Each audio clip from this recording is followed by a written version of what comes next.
Ini kan Indonesia. Kok lu bisa bawain lagu rohani di acara The Voice? Saat itu tuh beberapa waktu sebelum gue nyanyiin lagu itu, gue tuh ngalamin di keluarga gue lumayan chaos lah. Karena waktu itu gue mau lulus kuliah, harus sidang skripsi, harus ada biaya yang gue bayar, dan itu cukup besar gitu biayanya. Dan bokap gue saat itu pas kena COVID Delta, dia di tempat kerjanya. Bokap gue tuh di rumah sakit hampir sebulan, kalau nggak salah. Ditelepon sama kantor lagi, bilang, Abram kamu kayaknya harus ke Padang deh, gitu. Karena kayaknya bokap maksudnya udah mau saat-saat akhir gitu. Tahun ini tuh termasuk low point buat gue sih. Gue tiba-tiba di shift dari, gue dulu kan nyanyi di kafe. Sebelum pandemi tuh gue nyanyi di kafe, nyanyi di apa, terus di shift setelah pandemi gue ikut The Voice langsung ke rohani. Gue kayak start a new journey sama Tuhan gitu. Kalau gue lebih ke merasa gue kan di dunia pelayanan baru banget. Baru mau masuk 2 tahun, jadi gue ngerasa kayaknya gue secara spiritual nggak sekuat yang lain deh gitu. Jadi gue pernah ibadah di sini, caranya ternyata mereka gak boleh tepuk tangan, yang benar-benar kayak stay calm gitu. Ada juga gereja yang kayak nanti nyanyinya Abram lebih agak heboh ya gitu, sambil loncat-loncat. Kayak gitu. Kalau lu pribadi, misalnya diundang ke gereja, lu tuh punya red card gitu nggak? Gue tuh kadang suka dilema antara gue mau ngambil something yang big, maksudnya yang dibayar besar, atau kayak gue mau cari kepelayanannya yang bisa nenangin hati gue, yang bisa bantu banyak orang juga gitu. Itu dilemanya di situ sih. Kalau lo boleh pilih view banyak tapi orang cuma ngikut hype seru, apa view lo super dikit tapi orang diberkatin?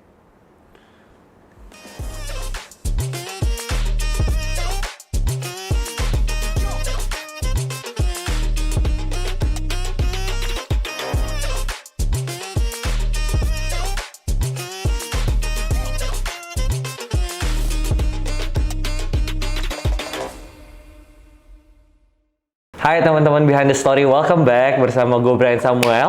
Hari ini kita kedatangan one of my good friend namanya Abraham Ewaldo. Dia lulusan The Voice yang viral karena lagu Goodness of God. Please welcome Abraham Ewaldo. Thank you so much sudah datang. Siap. Seneng banget ada Abam hari ini. Seneng banget juga ketemu Ko Brian lagi. Ini ada minum, bisa diminum. Iya. Jadi santai aja hari ini. Siap, santai. Enggak, jangan terlalu santai. Oke. Goodness of God viral. Itu berapa tahun lalu ya, Bam? Hampir 2 tahun. Hampir 2 tahun ya? I think hampir 2 tahun. Ini kan Indonesia. Kok lu bisa bawain lagu rohani di acara The Voice di TV nasional? Kalau mau cerita sebenarnya panjang sih. Maksudnya kenapa gue pilih lagu Goodness of God itu gitu. Cukup panjang. Tapi karena ini podcast jadi gue ceritain aja nggak apa-apa ya. Nggak apa-apa. Jadi awalnya kan gue nyanyiin Goodness of God itu tahun 2022. Tahun 2022, saat itu tuh beberapa waktu sebelum gue nyanyiin lagu itu, gue tuh ngalamin di keluarga gue lumayan chaos lah. Karena waktu itu gue mau lulus kuliah, harus sidang skripsi, harus ada biaya yang gue bayar, dan itu cukup besar gitu biayanya. Dan bokap gue saat itu pas kena COVID Delta, dia di tempat kerjanya. Gue ditelepon sama kantor bokap gue, bilang kayak satu kapalnya kena. Jadi bokap gue waktu itu karena bokap gue pelayaran kan. Jadi dia dilarikan di rumah sakit di Padang, karena waktu itu di Jakarta udah full banget. Lu inget gak waktu Delta tuh kan separah itu. Jadi waktu itu di Padang, bokap gue udah pakai alat segala macem. Gue di situ lagi ngerjain skripsi, udah mau bab-bab terakhir. Terus gue nanya sama Tuhan, kok gini banget ya? Gitu, maksudnya kayak gue waktu sebelum hal ini terjadi, tengah-tengah kuliah pun pernah dapetin masalah yang sama, dan masalahnya tuh selalu di keuangan gitu. Gue tanya, Tuhan kenapa ya? Maksudnya kenapa masalahnya kayak keulang lagi, gue kayak berasa dejavu gitu. Kayak terus gue waktu itu di kamar, gue nangis karena gue nggak tahu apakah gue akan melihat bokap gue lagi, apakah skripsi gue akan selesai, apakah gue bisa selesai kuliah tepat waktu gitu atau gimana, gue waktu itu udah nggak ngerti. Tiba-tiba pagi-pagi waktu gue lagi duduk sambil main laptop, nyokap gue tuh nyetel lagu ke shuffle aja. Shuffle, pas lagi shuffle lagu, kesetel lagu Goodness of God. Terus nggak tahu kenapa pas gue denger kata-katanya tuh jadi rema di hati gue gitu loh. Kayak, karena tiap pagi kan keluarga gue selama COVID tuh selalu Zoom untuk ibadah keluarga. Kayak, dan sampai sekarang tuh kalau ada waktu yang kosong, sampai sekarang puji Tuhan masih suka ibadah bareng gitu. Dan saat itu sehabis ibadah, gue tuh udah nggak tahu deh harus ngapain, udah agak nyerah gitu sebenarnya sama semuanya. Karena bokap gue pun di telepon yang angkat udah bukan dia, udah susternya. Kayak udah pasang alat segala macem. Dan di TV waktu itu kan banyak banget orang yang meninggal karena Delta. Jadi gue di situ pikiran gue udah kayaknya udahlah gitu. Waktu gue lagi ngerjain, tiba-tiba kesetel si Goodness of God itu, di situ di hati gue kayak, aduh, Tuhan tetap baik ya. Gitu. Gue ngomong gitu sendiri, Tuhan tetap baik ya. Terus gue langsung nyamperin nyokap gue, Mah, percaya deh Tuhan tetap baik gitu. Terus kita pelukan di situ sambil kesetel si Goodness of God itu. Terus nggak tahu ada keberanian dari mana, gue bilang ke nyokap gue, Mah, kalau one day aku masuk ke ajang pencarian bakat, aku mau nyanyiin lagu ini. Itu out of nowhere kok, maksudnya out of nowhere banget. Gue saat itu nggak tahu bakal ada ajang pencarian bakat mana yang ngambil gue. Nggak, pokoknya belum ada plan apa-apa sama sekali. Tapi gue ngomong gitu, itu 2021 akhir. Gue ngomong sama nyokap gue. Dan akhirnya setelah gue ngomong, Tuhan itu baik, udah gue berdoa aja, gue percaya. Gue telepon dosen pembimbing gue tetap bilang kayak, lu kerjain skripsi aja gitu. Kayak untuk ekonomi bla bla nanti bisa, maksudnya Tuhan pasti punya cara kalau emang lu harus lulus gitu. Maksudnya Tuhan pasti punya cara lah gitu. Terus akhirnya berjalan waktu, bokap gue tuh di rumah sakit hampir sebulan kalau nggak salah. Ditelepon sama kantor lagi bilang, Abram kamu kayaknya harus ke Padang deh gitu. Karena kayaknya bokap maksudnya udah mau saat-saat akhir gitu. Dan waktu itu flight nggak bisa ramean gitu kan. Jadi kayak cuma bisa antara gue atau nyokap gue yang berangkat gitu. Nyokap gue bilang kayaknya kamu aja kalau mau berangkat. Gue packing lah kok. Packing itu gue sambil rada-rada mau nangis juga ya, kayak ya ampun udah mau selesai semuanya. Tiba-tiba di hati gue tuh kayak rasa damai sejahtera. Kayak rasa tenang gitu. Rasa tenang, terus kayak ada yang bilang kayak, kamu di rumah aja gitu, gak usah pergi. Papa kamu biar aku yang tanggung, aku yang jaga gitu. Itu hari itu waktu gue lagi packing, gue nangis kayak, aduh Tuhan terima kasih, ini aku tahu ini Tuhan gitu. Nggak tahu gimana ngebuktiinnya, tapi aku tahu ini Tuhan karena langsung rasanya tenang banget saat itu. Akhirnya gue lari ke kamar nyokap, terus aku bilang, Mah kayaknya nggak usah ke Padang deh. Tuhan kayaknya emang bisa bantu Papa dan aku harus selesaiin skripsi aku gitu. Akhirnya mama aku bilang, udah kalau keputusannya kayak gitu kita jalan aja, kamu selesaiin skripsi kamu gitu. Udah akhirnya selesaiin skripsi, 2 hari kemudian apa 3 hari kemudian tiba-tiba ditelepon, Papa sembuh. Padahal itu tadinya udah dokter juga udah bilang nggak bisa. Tiba-tiba pas dibilang Papa sembuh, Papa sehat gitu. Wah udah mulai lepas alat dan Papa udah bisa ngomong lagi di telepon. Tuh aku langsung ngelihat ya, Tuhan, terima kasih banyak Tuhan gitu. Tapi kan setelah Papa sembuh, pulang ke rumah masih ada satu lagi, bisa nggak gue bayar skripsi dan lain-lain ini kan, masih kondisi ekonomi itu. Dan emang cara Tuhan tuh gue selalu bilang sama nyokap, sama bokap juga, semenjak kejadian itu gue percaya kalau Tuhan tuh nggak pernah terlambat. Tuhan gak pernah terlalu cepat juga, selalu tepat waktu, dan waktunya itu selalu yang gak kita duga.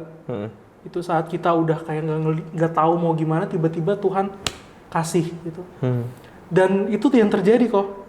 Di saat gue udah bilang ke temen gue namanya, ya lu tahu Debra, gue udah bilang ke temen gue kayak, gue kayaknya udah gak bisa lanjut nih, karena gak ada uang. Bokap gue selama di rumah masih harus perawatan jalan gitu, masih susah, kayaknya gue nggak lanjut deh gitu. Tiba-tiba out of nowhere, yang nowhere-nya ini sebenarnya mungkin kita nggak kepikiran aja gitu. Ternyata bokap gua punya satu hal yang bisa dia usahakan dan detik itu juga langsung ada uang. Ngapain? Jual tanah.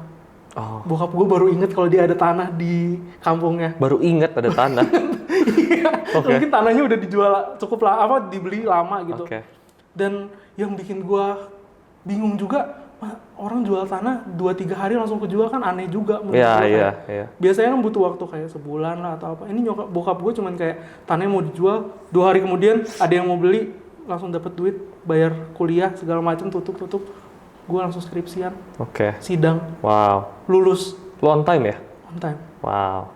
Terus gue kayak gue sampai sekarang kalau mikir hal yang kemarin ini kayak ini nggak mungkin kalau bukan karena kebaikan Tuhan gitu. Kalau misalnya karena kuat dan perspektif gue sendiri, kayak apa yang gue pikirin gitu nggak akan bisa. Oke. Lulus nggak akan bisa lulus, nggak akan, bokap gue nggak akan sembuh. Ini Oke. semua karena kebaikan Tuhan. Dan pas gue ngumpulin skripsi kok, gue ngumpulin di meja, gue di lift nih turun dari lift, ditelepon. Pas gue angkat, Abraham, kita mau ajak kamu nih invite ke acara pencarian bakat. Hah, acara pencarian bakat apa? Ini The Voice All Star katanya gitu. Kamu mau join nggak? Terus gue tuh langsung gini, ini kali ya Tuhan ya, saatnya aku nyanyi Goodness of God gitu. Wow. Awalnya di situ kok. Berarti dari awal lu join tuh udah plan. Udah plan. Pokoknya di season ini gue pengen cari bisa nyanyi Goodness of God. Iya. Wow. Emang udah gue plan dari awal. Kayak kalau gue masuk pencarian bakat, di final atau semifinal, pokoknya gue harus bisa nyanyiin Goodness of God gitu. Oke, berarti pertama lu ngalamin kebaikan Tuhan di 2 isu ini nih, di bokap lu dan kuliah. Dan lu bilang ke Tuhan, gue pengen nyanyiin lagu ini. Iya. Nah, oke, masuklah The Voice. The Voice. Nah, Akhirnya gua masuk susah nggak tuh sampai lagu ini di-approve? Lumayan. Kayaknya waktu itu gue lagunya di-approve di saat temen-temen gue yang lain udah di-approve duluan lagunya. Jadi waktu gue ngajuin lagu ini, kan jadi waktu itu ceritanya gue tuh dimasuk ke timnya Titi DJ. Terus waktu gue dimasuk tim dia ngechat gue kayak, Abraham nanti buat live round kamu mau bawain lagu apa?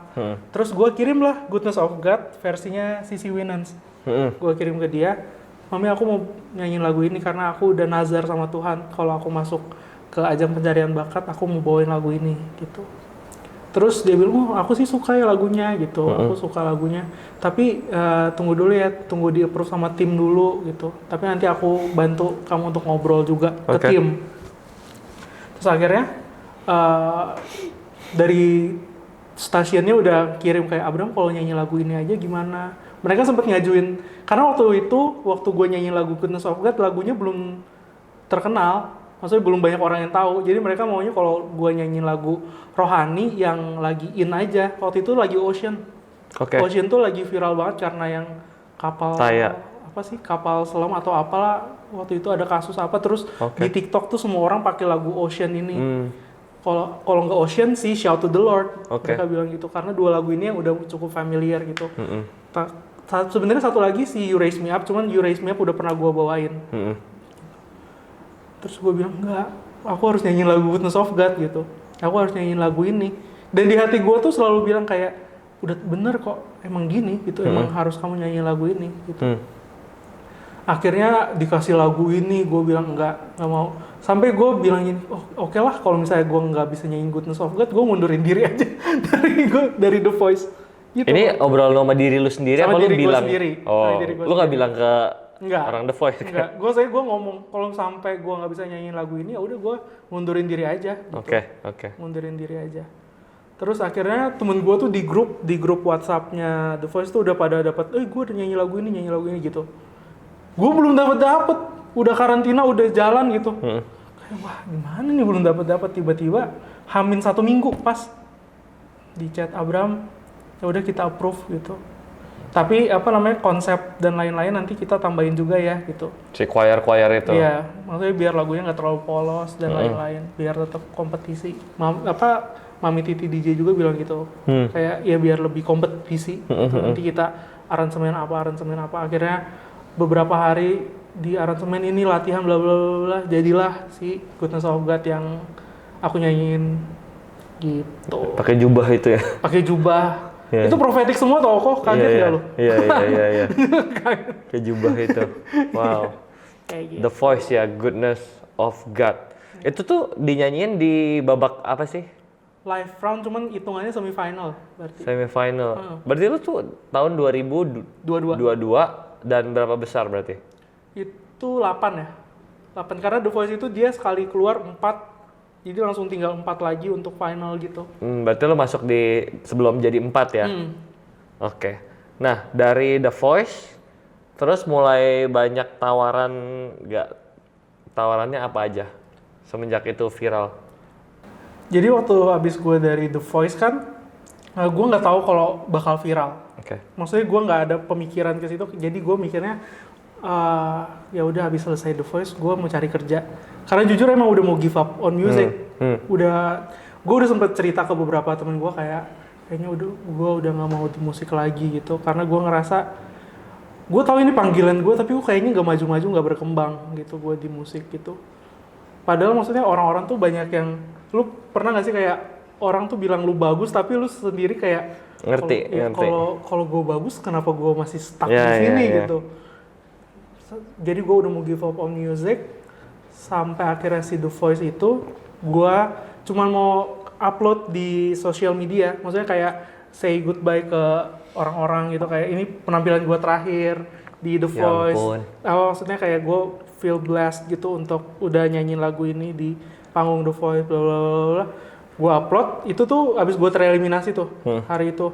Terus abis itu gue tidur dong, udah malam banget.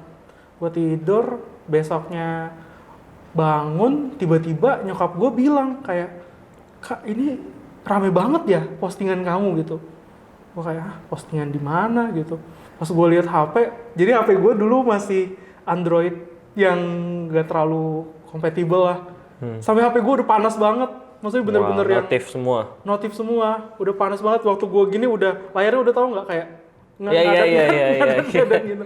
Kayak, ini dari mana gitu, maksudnya karena apa? Gue sampai gue semalam waktu live bikin, maksudnya ngeluarin kata-kata yang blunder gitu apa gimana, ternyata si Goodness of God itu banyak yang kayak komen, view-nya tiba-tiba naik banget kayak gitu-gitu kok. Gue kaget juga. Terus tiba-tiba besoknya, karena itu hari Sabtu viralnya, Minggu, Seninnya itu banyak yang hubungin gue kayak kontak untuk join ke label aku dong, kayak gitu-gitu. Terus Kak bisa ngisi pujian di tempat aku nggak gitu.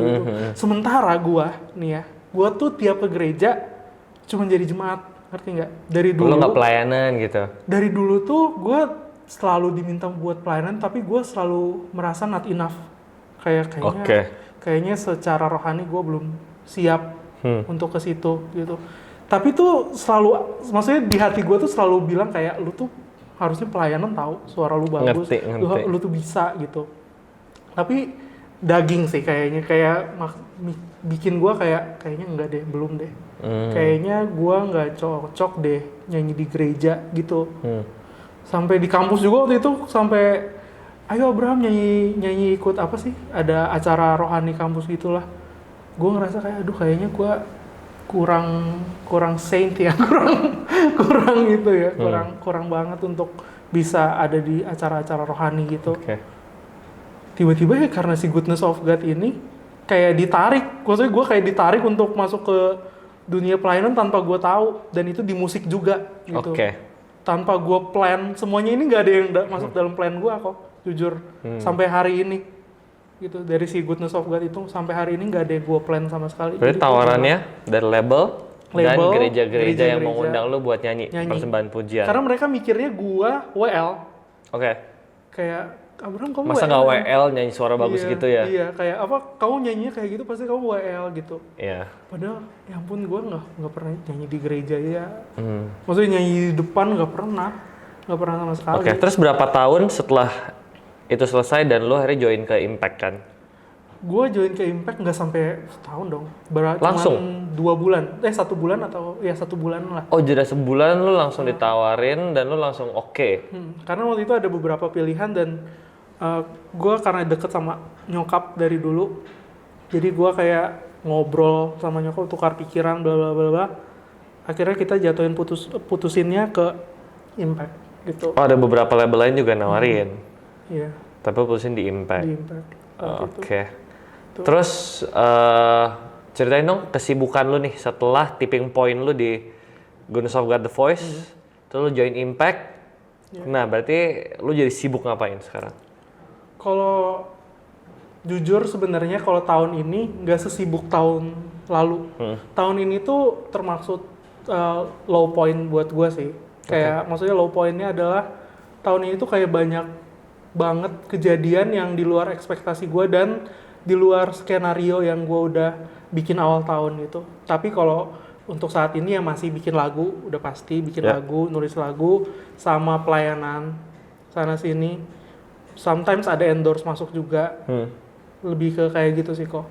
Oke. Kalau untuk saat ini. Di tengah kesibukan lu ministry dan lain-lain, lu sempat kesulitan buat nurture your soul nggak? Karena yang namanya ministry itu tuh bisa bikin kita jauh dari Tuhan. Kesibukan ministry. Nah, journey lu tuh gimana? Waktu lo akhirnya jadi banyak diundang segala macam. Apakah lu sempat terlena lah sama popularitas, sama uang, sama lain-lain, dan gimana cara lu buat make sure buat lu tetap nurture your soul, tetap berada di tempat yang benar gitu? Justru ya kok, yang gue rasain waktu mungkin karena gue tiba-tiba di shift dari gue dulu kan nyanyi di kafe, sebelum pandemi tuh gue nyanyi di kafe, nyanyi di apa, terus di shift setelah pandemi gue ikut The Voice langsung ke rohani. Gue kayak start a new journey sama Tuhan gitu. Kayak gue ngelihat banget Tuhan tuh bekerja banget gitu. Maksudnya bener-bener yang gak gue pikir-pikirin dulu. Ternyata Tuhan banyak bantu gue di sini. Ternyata Tuhan banyak bantu gue di sana gitu. Jadi cara gue buat tetap ngejaga hati gue adalah gue tiap di kamar ya. Ya sebelum tidur paling gak baca Alkitab terus curhat. Gue banyak berdoanya curhat sih. Kayak curhat sama Tuhan, Tuhan aku ngerasa kayak gini hari ini. Aku lagi ngerasa kayak gini. Aku nggak suka diginiin sama si ini hari ini. Itu bantu aku buat bisa ngelepasin rasa sakit kayak gitu sih. Maksudnya banyak jadi lebih ke curhat gitu. Karena waktu gue pelayanan ini kok, gue tuh masuk ke banyak gereja kan. Jadi gue dengerin banyak khotbah-khotbah dari pendeta-pendeta yang berbeda. Dan nyokap gue selalu bilang kayak, kamu kalau misalnya denger sesuatu, selalu ambil positifnya aja. Gitu. Kalau misalnya ada something yang kamu nggak suka ya nggak apa-apa. Gitu. Itu maksudnya human nature, ada satu yang nggak sepaham sama kita, itu human nature. Tapi kalau misalnya ada sesuatu yang kamu bisa rasa itu baik dan bikin kamu damai sejahtera, kamu keep. Dan itu jadi rema di hati kamu gitu. Jadi ya itu yang aku rasain selama aku pelayanan, justru kayak aku start a new journey sama Tuhan aja sih. Gitu. Journey yang baru, lembaran yang baru yang nggak pernah aku pikirin. Lebih ke gitu sih kok. Jadi justru karena ministerinya dapat banyak POV baru. Iya, POV baru. Gitu. Terus lu pernah dilema nggak? Sebelumnya kan lu bilang lu berasa nggak cukup layak. Tapi sekarang total opportunity kebuka. Lu harus melayani. Apakah lu masih struggle dengan pemikiran yang sama selama lu melayani? Nah, how you deal with that? Gue sampai sekarang sih emang masih kayak doubting myself ya. Dan gue tahu itu akan terus ada sampai gue nanti, mau sampai gue maksudnya umur berapapun, gue akan tetap kayak ngerasa kayaknya ada yang kurang ya, ada yang salah ya. Kayaknya dia lebih bagus dari gue. Gue tahu itu akan tetap ada gitu. Tapi cara gue ngatasin itu sampai saat ini sih, gue tiap mau nyanyi itu biasanya sebelum on stage tuh, gue di sini selalu kayak overthinking lah ya, bahasanya overthinking. Cara gue ngatasinnya tiap gue mau naik panggung, gue selalu bilang ke diri gue kayak you are enough, gitu, you are enough, God's love you, and you can do it. Selalu gue gituin. Tiba-tiba di atas panggung udah normal aja, udah nggak ada rasa self doubting apa segala macam gitu, kayak gitu sih. Waktu lu lagi meragukan diri lu tuh, yang lu ragukan tuh apanya sih? Spiritual life lu, atau skill lu, atau apa sih? Kalau gue lebih ke merasa gue kan di dunia pelayanan baru banget.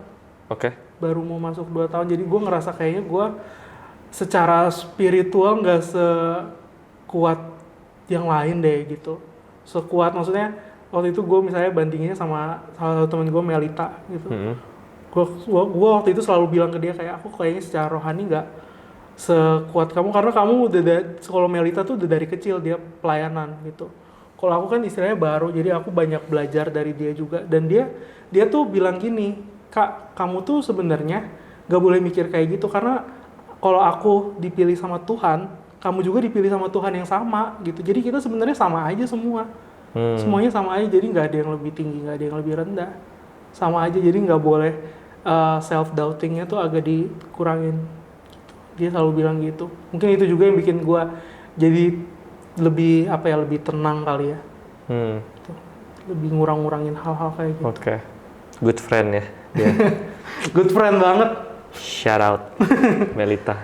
Well, terus gue penasarannya gini, waktu lu meragukan diri lu, tolok ukur kuat secara rohani, tolok ukur ideal yang lu ngerasa gua nggak ideal, itu tuh apa boundariesnya ideal dan kuat dan cukup oke tuh apa? Kalau perspektif gue ya, Ya. perspektif gue adalah orang yang udah lama di pelayanan, gue ngelihatnya mereka pasti udah lebih tahu apa yang harus diucapin saat, misalnya kan kalau misalnya worship sambil ngomong gitu, mereka pasti udah lebih tahu strukturnya udah ada sendiri. Jadi tanpa mikir atau tanpa keluar dari sini udah alami sendiri gitu. Terus kusyuknya, gue tuh takut gue nggak bisa bawa jemaat, ngerti nggak kok? I mean I know aku punya suara yang bagus, tapi suara bagus aja untuk worship tuh nggak cukup. Gitu, kayak lu harus punya spiritual yang lebih apa ya istilahnya, kata-katanya tuh apa ya, kuat gitu mungkin ya. Dan gue ngerasa orang yang udah lebih lama di situ, udah lebih lama di dunia pelayanan, spiritualnya lebih kuat gitu. Itu yang maksudnya perspektif gue aja sih kayak gitu. Jadi gue selalu ngerasa, duh gue baru mau 2 tahun kayaknya masih kurang, journey-nya masih kurang banyak hal gitu. Gitu aja sih. Lo kan keliling gereja-gereja ya? Minta POV lu dong tentang culture kita nih, believers. Iya.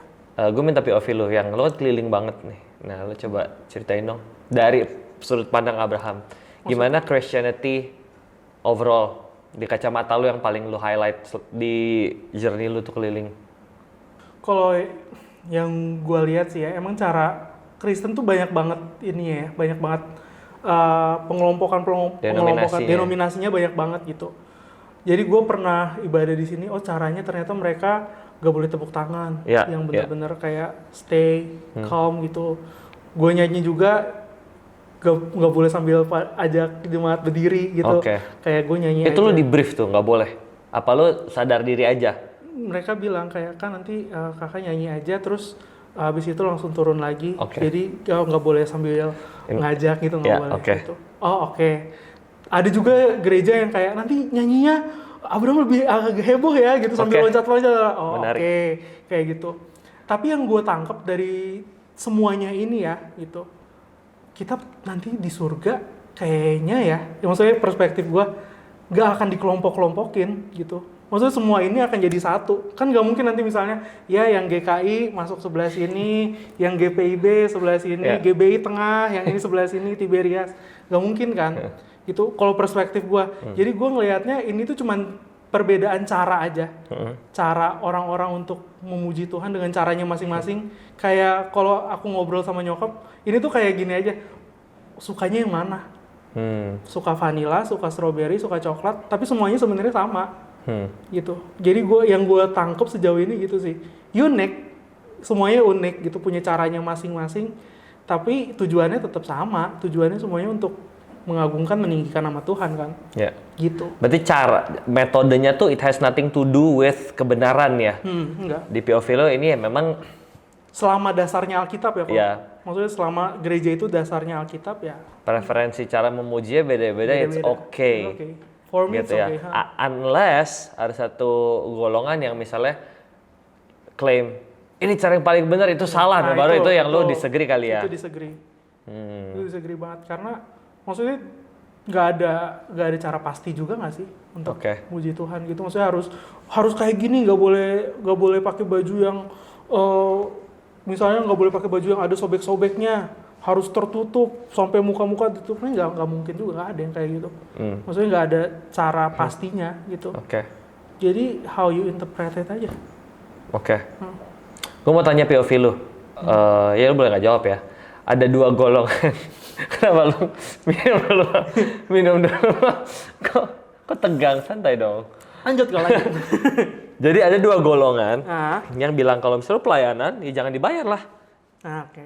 Tapi ada golongan yang, loh ini kan apresiasi dan itu biblical juga lo dibayar. Nah, POV lu Bang. Boleh nggak dijawab? Gue bingung kalau yang itu sumpah. Boleh nggak dijawab? Sampai sekarang masih jujur sampai sekarang aku masih nggak nemu, maksudnya karena ada gereja juga yang kayak pokoknya kalau kita bayar segini aja gitu. Mau pendeta apa segala macam semua sama pukul rata segini. Ada gereja yang kayak pendeta ada tarifnya gitu, ini segini, kalau tamu dari luar segini. Ya, gue nggak tahu maksudnya itu ada sistematisnya dari mana kah? Apa perhitungan hitungannya dari mana? Mungkin itu cara gereja, maksudnya tiap gereja mengatur ekonomi dan keuangannya kah atau gimana? Tapi gue nggak tahu mana yang benar mana yang salah ya. Gitu sih. Oke. Kalau lu pribadi, misalnya diundang ke gereja, lu tuh punya rate card gitu nggak? Kalau diundang itu enggak sih. Misalnya diundang untuk apa dulu? Untuk ini persembahan pujian, nyanyi di gereja. Kalau misalnya nih untuk perayaan gitu, perayaan something gitu, udah pasti ada red cardnya. Oh, kalau event. Kalau event. Kalau ibadah yang enggak gitu. Kalau ibadah sih gue kayak ya udah nyanyi. Oke. Tapi kalau misalnya itu udah event, berarti kan udah ada maksud dan tujuannya. Sendiri misalnya event ulang tahun nih atau event 25 tahun anniversary apa bla bla bla bla, itu udah pasti ada. Oke. Rate-nya. Tapi kalau misalnya untuk ibadah, Kalau misalnya artis under label, itu tuh lu boleh di-invite pribadi atau gimana sih sistemnya? kalau dari label gue sih mintanya tetap ke label ya. Maksudnya tetap ke label dulu. Oke. Gitu. Hubunginnya ke label gue dulu. Berarti nggak bisa lu personal kucuk-kucuk datang nyanyi? Kalaupun minta datang ke gue, pasti gue lempar ke label. Oke. Ke label gitu ya. Karena kan under tanda tangan juga semua udah ada aturannya. Oke. Bang, gue mau tanya, berkarir di dunia, sekarang kan lu lagi berkarir di dunia rohani nih. Nah, suka ada dilematis situation gak sih? Kayak gimana sih situasinya? Kadang mikir ya, apa yang gue lakuin ini bener gak sih? Gitu, maksudnya berkenan di mata Tuhan gak sih? Atau kalau misalnya gue nyanyi, ya tadi mikirnya ke arah, pasti kan orang kayak gue, ini udah gue sebutnya dalam tanda kutip pekerjaan. Pasti mikirnya ke uang gitu. Gue tuh kadang suka dilema antara gue mau ngambil something yang big, maksudnya yang dibayar besar, atau kayak gue mau cari kepelayanannya yang bisa nenangin hati gue, yang bisa bantu banyak orang juga gitu. Itu dilemanya di situ sih. Gue sampai sekarang kayak apa sih yang maksudnya Tuhan tuh sukanya yang kayak gimana gitu. Gue di situ masih sampai saat ini gue masih bertanya-tanya. Dan itu tiap malam gue selalu berdoanya gitu, Tuhan kalau bisa yang aku lakuin, yang Tuhan kasih atau yang aku lakuin apa yang bikin hati Tuhan senang aja deh. Soalnya takut juga kalau sampai keluar, karena gimana ya kok kalau di dunia, maksudnya di entertain yang berhubungan sama rohani ini agak apa ya, bingung gitu. Maksudnya bukan bingung, bahasanya agak tricky. Agak tricky gitu. Kayak di satu sisi emang search untuk keuntungan, tapi di satu sisi yang lebih besarnya lagi lu mau melayani. Jadi di situ trikinya di situ. Soalnya emang kita tuh hidup di Indonesia dengan culture yang sekuler rohani itu dibedain kan. Kalau misalnya di US tuh nggak gitu dibedain gitu. Culture sekuler sama rohani. Di Grammy lu bisa nyanyi gospel. Gitu. Artis-artis rohani pun kayak Tori Kelly, terus Kirk Franklin, they sing di professional event gitu ya. Dengan lagu rohani. Gitu. Lu berharap gak sih di Indonesia tuh pembatasan itu hilang? Jadi lu tuh nggak bingung? Sebenarnya ada berharap kayak gitu sih. Maksudnya lebih berharap kalau industri kita lebih bisa kayak yang di sana gitu. Cuman mungkin kalau gua lihat sih, maksudnya kita culture-nya aja udah cukup beda juga. Maksudnya gereja-gereja di sini mungkin maunya kalau misalnya rohani ya rohani aja. Karena waktu itu, ini sekalian curhat kali ya. Iya. Waktu itu waktu awal-awal abang terjun ke rohani itu sempat banyak hujatan juga. Banyak yang DM masuk dengan kata-kata sampai death threats kok. Iya kayak Ngomongnya apa? Lu mending diri aja gitu. Astaga. Seriusan? Akunnya masih lu simpen nggak? Ada. Kasih ke Deddy Corbuzier. Suruh cari ciduk. Kayak itu, dan itu nggak satu, maksudnya kayak Astaga. lu apa namanya nyanyinya bingung kayak orang bingung gini, mending aja lu gitu, kayak gitu-gitu. Waktu pertama kali, dan itu sempat bikin self doubt kayak ini bener nggak ya gitu, bener nggak nih gue masuk ke sini tapi kok agak nyakitin ya kata-kata orang-orang ini ya gitu. Sampai apa kan dulu abang pakai anting gitu. Di komen. Wah, banyak banget komennya kayak gitu. Udah kebun binatang dan lain-lain. Kamu udah nggak pakai anting? Enggak. Karena Emang itu pilihan aja. pilihan lu. Pilihan aja. Kenapa lu memilih melepas anting? Lepas anting karena kayaknya udah estetiknya udah nggak ke situ ya. Oh, Ngeliatnya. oke. Dengan apa yang gue pakai, karena dulu mungkin gue pakai anting waktu gue ngelihat masih kuliah, maksudnya sense fashionnya masih ke situ. Sekarang kayaknya udah enggak gitu sih. Oke. Lebih ke situ. Gitu. Keren Bang, udah ada hater berarti lumayan sukses, ada hater. Mantap juga. Lebih ke situ sih kok. Oke. Kayak gitu. Oke, terus di pelayanan ministry dilemanya ada lagi nggak selain itu? Udah sih paling besar itu ya. Misalnya antara dunia sekuler sama dunia rohani, menempatkan dirinya bingung ya. Heeh. Oke. Maksudnya kayak belum ada yang tahu yang benar yang kayak gimana. Oke. Apakah lu tetap mau punya branding Abraham penyanyi rohani terus-terusan?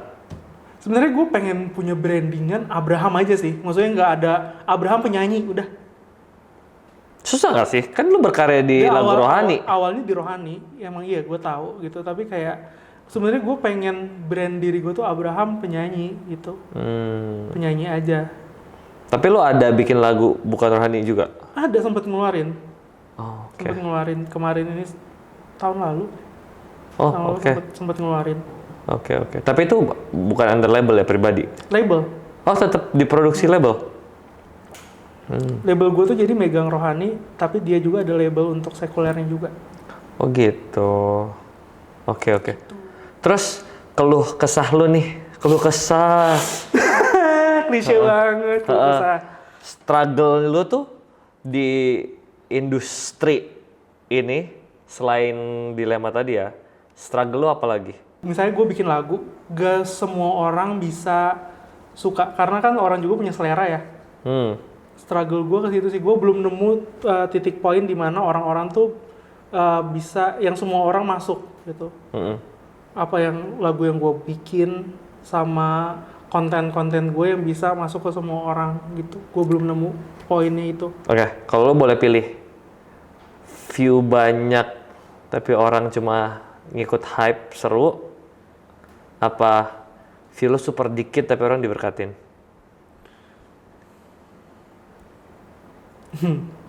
Kalau lo pilih,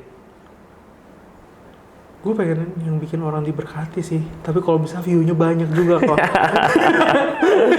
Jadi kan kalau misalnya view-nya banyak, makin banyak yang diberkati. Dunia yang sangat ideal. Tapi kan kita nggak bisa tutup mata ya betapa, from my expertise di workshop yang gue suka bawa di sekolah-sekolah, di social media, 2 genre konten terlaku adalah violence and sex. Oke. Dan lagu-lagu yang laku pun Iya. pasti related to violence and sex. That's if you wanna get more views. Ya. Tapi kalau misalnya priority lu bless jadi berkat, ya nggak dengan 2 genre ini, pasti lebih susah statistically. lebih susah tapi bukannya nggak mungkin. Cuman susah aja kan. Oke, berarti lo akan tetap prioritasin. Iya, karena dari waktu gue pertama kali memutuskan untuk jadi musician gitu, sebelum gue masuk rohani pun, gue udah memutuskan kalau gue pengen jadi musisi yang bisa kasih dampak positif. Oke. Gitu. Maksudnya lagu-lagu gue pengennya yang motivational. Dulu sebelum gue mikir akan ke rohani ya, gitu. Gue pengen lagu-lagu yang bisa motivasi orang, bisa bikin orang tuh yang tadinya sedih jadi happy, kayak gitu-gitu. Karena menurut gue udah terlalu banyak ya lagu yang orang lagi sedih, dengerin lagu sedih makin sedih, depressed gitu, kayaknya udah cukup gitu. Kayak di dunia anjay. Di dunia udah terlalu depresi gitu. Oke. Iya kan? Iya. Kayak gitu sih. Lo mau jadi virus baik lah ya. Iya. Gitu. Oke. Terus di mission lo kan orangnya selalu berusaha buat berpikir positif. Lo orang yang nggak mau ngomongin orang, ya kan? Iya lagi. Iya. Anyway, gue tuh kenal sama Abraham guys. Jadi kita mutualan best friend. Jadi best friendnya Abang tuh best friend gue. Enggak ya? Debra Simamora. Shout out to Debra. Jadi tadi gue mau nanya apa ya? Lupa lagi. Ini buat jadi baik, jadi good enough. Lu capek nggak sih buat kejar certain standard yang lu pengen bring impact baik di saat lu juga kan sebenarnya berasa gue juga nggak good enough, gitu. Ya, nah, itu tuh gimana tuh? Gue tuh gimana ya kok cara ngejelasinnya? Dari dulu mungkin ya, yang bisa gue terapin adalah gue tuh seneng kalau misalnya saat gue datang orang happy. Saat orang happy, gue juga happy, ngerti gak sih? Maksudnya itu udah jadi standar gue. Kalau ada gue, jangan sampai bikin mood tuh jadi nggak enak. Walaupun gue lagi sedih gitu. Kalau bisa saat gue lagi kumpul sama teman-teman atau sama keluarga, gue bisa jadi something yang positif gitu. Walaupun emang itu berat. Maksudnya kadang gue juga punya bad days juga gitu. Tapi mungkin karena gue dari dulu udah punya perspektif kalau gue bisa nyenengin orang, gue akan seneng juga. Lama-lama gue jadi nggak capek juga. Maksudnya saat gue lagi kumpul terus orang happy-nya orang tuh bikin dampak happy ke gue juga. Lebih ke kayak gitu sih. Gue nggak mau maksudnya saat ngumpul tuh malah jadi ngegosip yang ngegosip yang nggak masuk gitu, malah jadi tiba-tiba suasananya nggak enak atau gimana gitu. Ya, gue selalu dengar itu dari Debra, sahabat kita berdua. Kalau Abam tuh orangnya benar-benar nggak pengen ngomongin orang, maunya positif terus. Pokoknya mau selalu lakuin yang baik, gitu. Ya kan? Ya, tapi gue takut lama-lama. Tapi itu nggak toxic positivity kan? Enggak kan? Atau iya? Ya kan lo yang tahu, gue nggak tahu. Kayaknya enggak deh. Soalnya gue ngerasa, maksudnya kalau orang lain happy, gue merasa gue seneng juga kok. Gitu ya? Lebih ke kayak gitu. Orang baik. Tapi gue juga nggak sebaik itu juga kok. Maksudnya ada. Gue takut banget jadi orang kayak ngelihatnya, Abraham enggak juga. Still human guys, still human. Oke. Karena memang standar baik tuh nggak ada. Ya. Emang kita emang nggak bisa baik. Yang baik ya Yesus baik. Iya benar. Ya, kita nggak bisa fulfill standar baik. Bam, image penyanyi rohani ini nih yang terbentuk secara organik, itu jadi beban gak sih buat kehidupan lo sehari-hari? Sampai saat ini sih enggak ya. Enggak ya? Enggak ada certain standard yang lo jadi harus jaga? Enggak. Oh, lo tetap bisa ya apa adanya aja di apa sosmed adanya, iya. gitu? Maksudnya gue tetap gue yang dulu, cuman gue sekarang udah lebih tahu kayak oh ternyata yang dulu gue lakuin ini ada beberapa hal yang salah ya, pemikiran gue yang tadi gue bilang, journey gue sama waktu gue masuk ke dunia rohani ini kayak buka lembaran gue yang baru, journey gue yang baru sama Tuhan gitu. Jadi ada beberapa hal yang mungkin agak berubah di cara pandang gue, tapi gue tetap album yang dulu juga tetap sama aja gitu. Oke. Meskipun demand pasti ada dong. Demand apa nih? Demand dari pasar lu, your audience tuh pasti ada dong. Ada, pasti ada. Ada aja. Lu punya fans club gak sih? Belum. Nama fans club lu nggak apa? Dulu sempet ada yang buat gitu ya, tapi gue nggak tahu. Namanya apa? Dulu ada Abovers, tau nggak? Abovers. Abovers namanya. Iya, terus sempat berubah lagi jadi apalah, sempat ada gitu, tapi kayaknya belum jalan. Lu nggak maintain those people? Belum, maksudnya gue belum ada kepikiran ke situ, makanya itu dia salahnya di situ sih. Momentum sih waktu itu Iya, ya, sampai kemis ya. Kemisnya di situ dong. Oke. Seperti itu kok. Terus plan lu dong, the next 3-5 years, 3-5 years lu mau ngapain? nikah.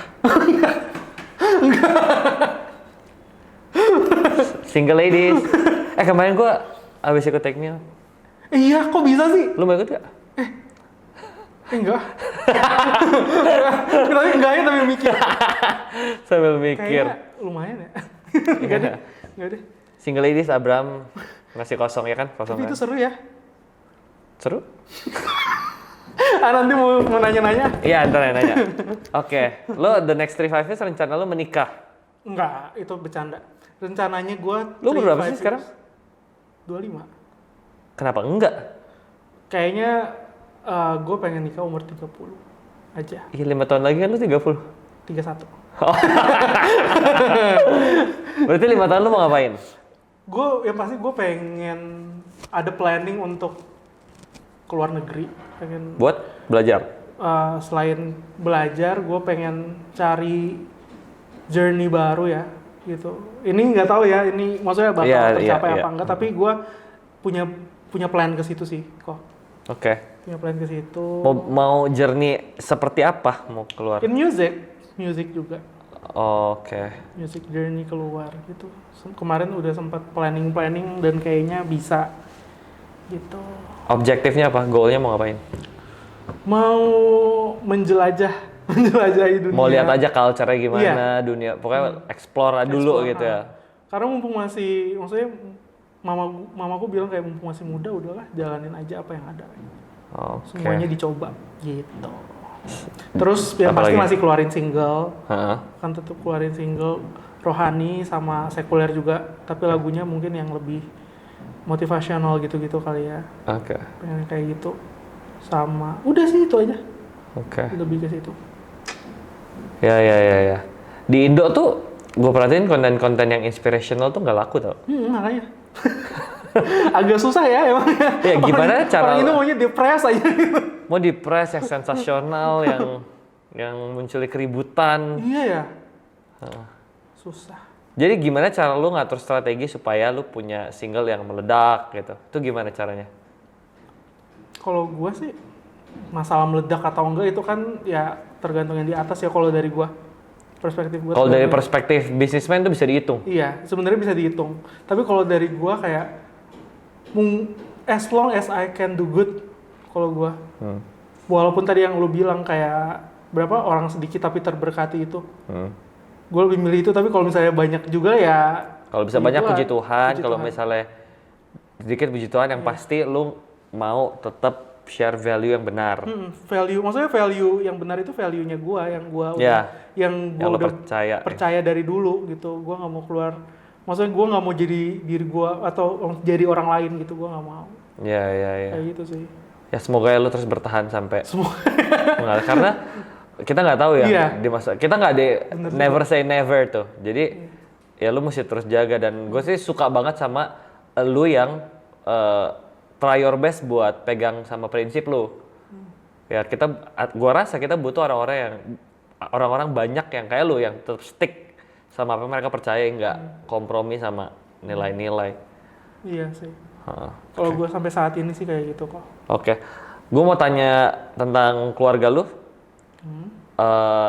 Apa yang nyokap lu, keluarga lu tanemin sampai lu stick to value yang lu percaya sekarang gitu. Lu masih satu bareng, lu masih baca Alkitab, padahal lu udah under label. Biasanya orang kan kalau udah punya popularitas, udah mulai kerja, udah mulai hilang tuh hal-hal yang foundation. Nah, apa sih yang mereka titipin yang lu percaya dan make sense buat lu keep? Kalau mama tuh dari dulu selalu bilang kayak apapun yang terjadi di hidup gua nih sampai saat ini semuanya tuh pekerjaan tangan Tuhan gitu. Dan itu make sense buat lu? Iya, itu make sense banget. Oke.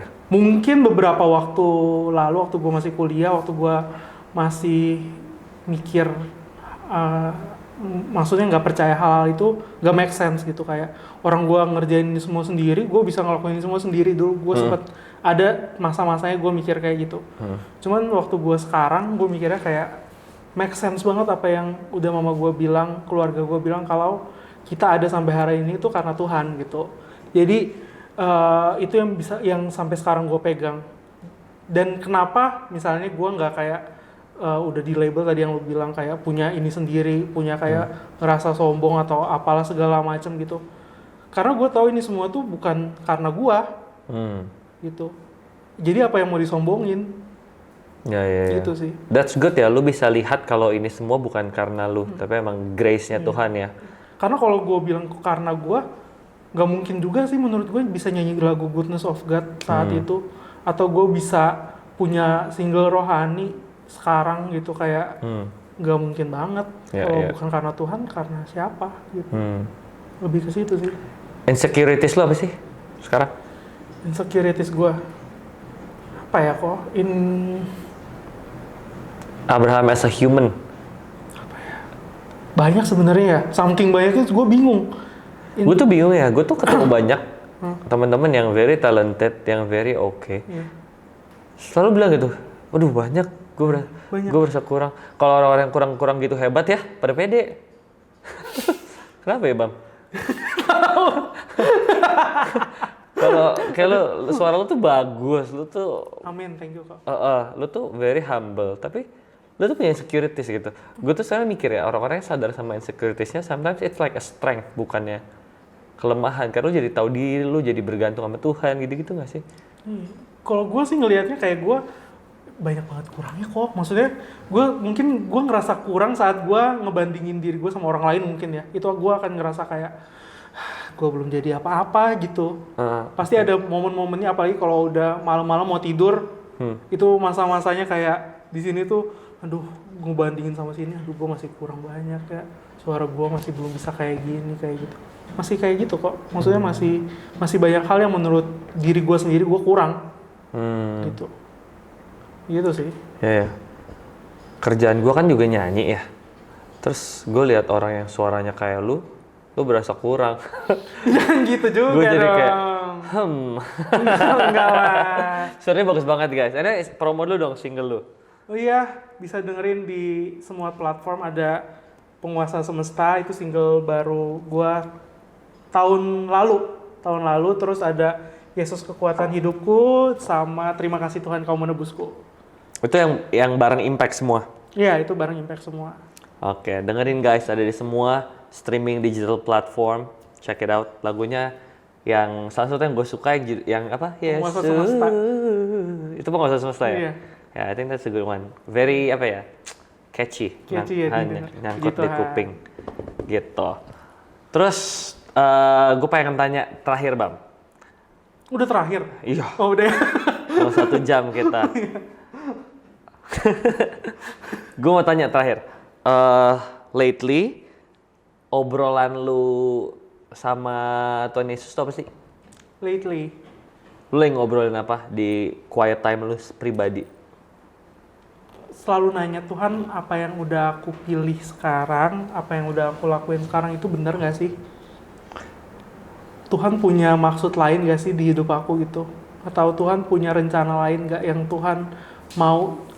Gue tuh gak mau sampai gue keluar dari rencananya Tuhan sih kok.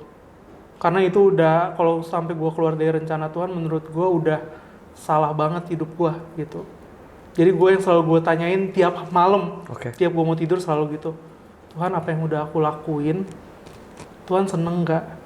Ini udah masuk sama maunya Tuhan apa enggak? Gitu. Itu aja sih. Kenapa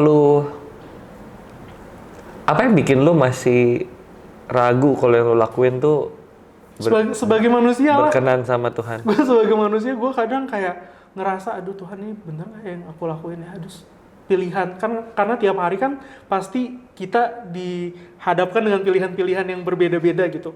Gue takut gue salah ngambil keputusan gitu, atau gue waktu ngambil keputusan kadang gini, aduh tadi kok nggak berdoa dulu, aduh tadi kok nggak nanya Tuhan dulu. Kalau lo salah ambil keputusan, worst skenario yang terjadi di otak lo apa? Oh, ntar Tuhan Failure. bakal sebel sama gua. Gue mikirnya kalau gue salah ngambil keputusan failure kok. Terus kalau lo failure tuh kenapa?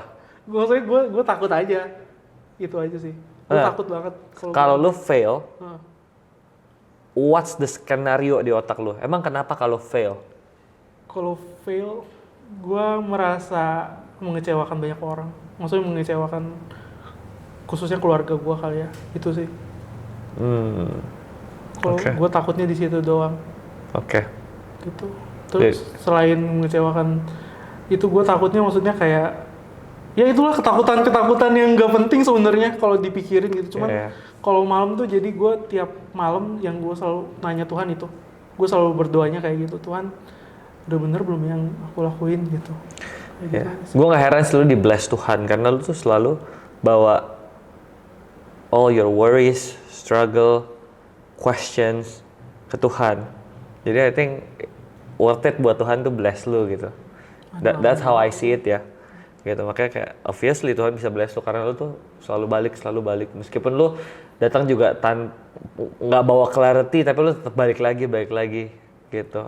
Keren sih that side. Gitu. Terakhir dong, kasih pesan-pesan buat teman-teman kita yang nonton.